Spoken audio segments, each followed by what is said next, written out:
Hi, welcome to Columbia's testing facility where we quantify whether or not our technologies are working properly.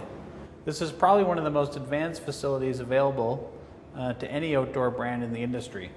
Just wanted to give you an overview of our environmental chamber and our thermal mannequin named Newton, who has 26 distinct heat zones that we can monitor, as well as he can sweat in those 26 zones so we can monitor the amount of perspiration that he has and his heat loss. At the same time, we'll monitor Newton with a thermal imaging camera, which will show us his surface temperature. We can look at heat flux generated, which is telling us how much energy he's using in different areas of his body in order to stay at body temperature. The control center for the actual chamber, which is allowing us to monitor the relative humidity as well as the temperature inside the chamber. Okay, so before we start our test today, I just wanted to give you an overview of the inside of the chamber. This is where we can make the precipitation occur, and we can vary the rate of precipitation from a very light rain to pretty much a torrential downpour. And if we want, we can even bring in a side angle rain in addition to that. And then here we have our wind generator, where we can generate low levels of wind up to very high speeds of wind to create the airflow that's going to be a reality when you're out in the environment. And then in here is also where we have a lot of sensors going on, so we can measure the humidity and the temperature. And then here we have the thermal imaging camera, which is going to be able to monitor the surface temperature of Newton. So are you ready, Newton, to take a beating today? We're going to give you a run for your money. Deep freeze, take one, take one. Today we're validating and quantifying the performance of our Omni-Heat insulation. We're doing this in an environmental chamber that cools down to whatever temperature we want. Today we've set it at -5°C, as well as we're able to control the humidity level, which we're keeping quite dry today. And we're monitoring the performance both on a human tester, Drew's stock line, our athlete who often tests our gear in the field, and then we're also testing it on Newton, our thermal mannequin, who has the 26 heat zones that we can monitor. This kind of gives us a great way to look at the performance on a real human, as well as really measured in detail on Newton. With Drew, what we're able to do is monitor with a thermal imaging camera his heat loss, and obviously track his comfort over time during physical exertion with the Omni-Heat product on. In the case of Newton, the lining is a special lining that is patent pending by Columbia Sportswear that has a reflective pattern that bounces the heat back at the body, but it's also partial. So the remaining area that's not shiny is actually a moisture wicking, air permeable base lining material that can continue to pass moisture and excess heat out of the garment. So it cycles heat, but at the same time doesn't have you overheat.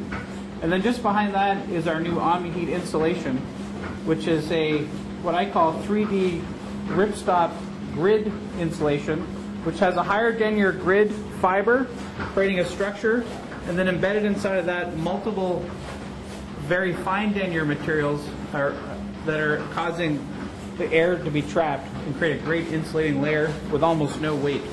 I would go with the active hike. Active hike. Newton, how's it going over there, buddy? Looks like you got something in your eye. Moving a little slow over there, Newton.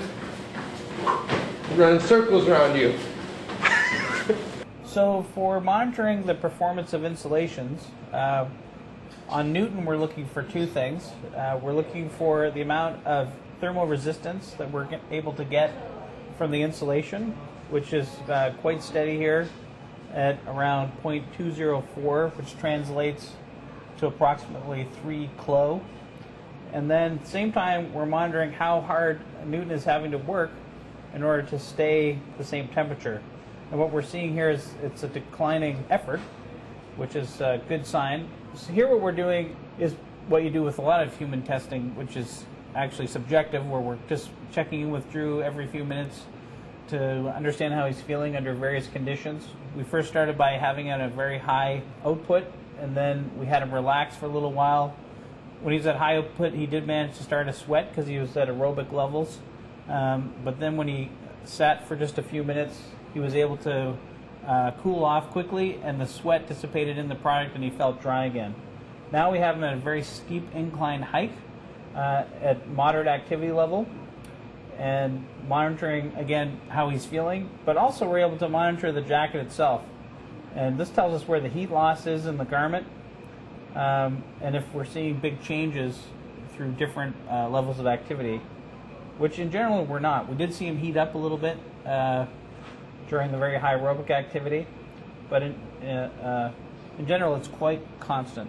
So when we look at the thermal image here, the light areas are actually where he's losing the most heat, which often is under the arms and up around the neck. And up around the neck for two reasons.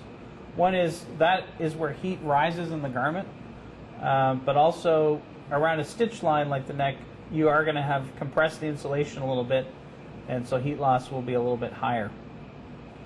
And then in the darker areas, this is where the most insulating retention is occurring, and that tends to be where we've layered over fabrics, like around the collar itself, and also a little bit lower down in the garment where the insulation isn't as compressed and the heat isn't rising so much in the garment. As you can see, it's a little bit cold in there.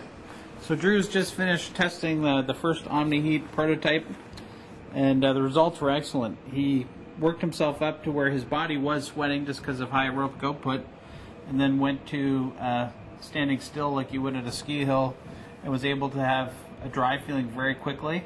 And then we left him at a pretty high activity level, but not full aerobic, for quite a long period, and we took his jacket off, absolutely no sweating inside, and the lining material is perfectly dry. So he said he felt very comfortable the whole time, and that's exactly the kind of feedback we're looking for. And I wish I could see a little better.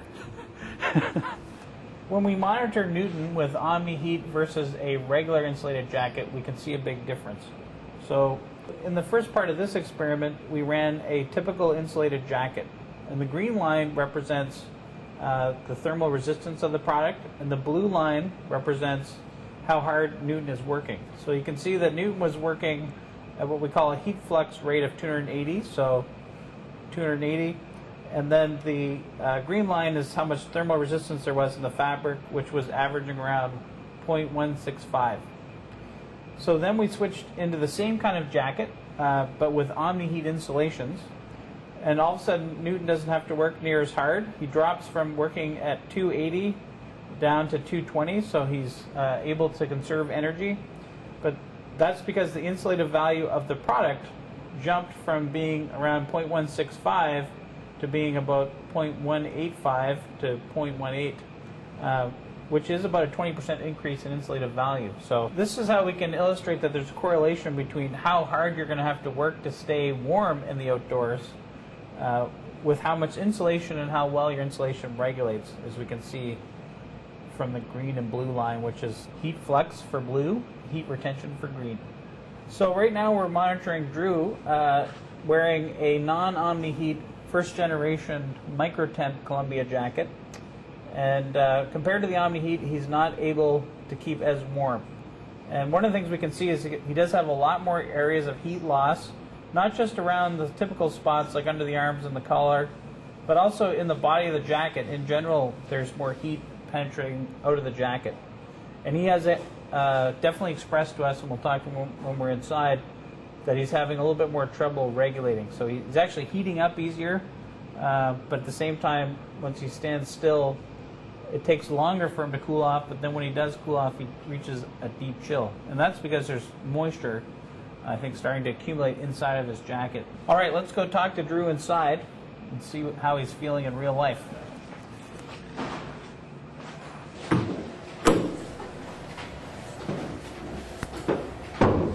All right, Drew, so the two jackets that you tested, actually the first one was Omni-Heat with reflective lining and our new insulation. And then this one is our regular Omni-Tech type product with actually a light down insulation inside, but without Omni-Heat lining or that kind of synthetic insulation. I don't know, I think that the Omni-Heat jackets seem to be more of a stable temperature jacket. And I think that when you're cooling off after strenuous activities, I think that it doesn't quite drop so quickly. I think it keeps you warm while you're cooling off, so you don't go below the point where you get really cold and you just cool off to your normal body temperature. So yeah, I think the Omni-Heat works great.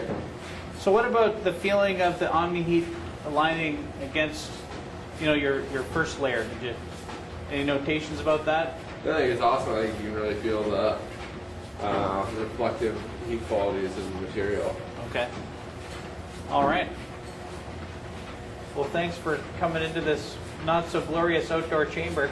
I prefer testing them in the outdoors. Right. Yeah. Well, as any outdoor guy should.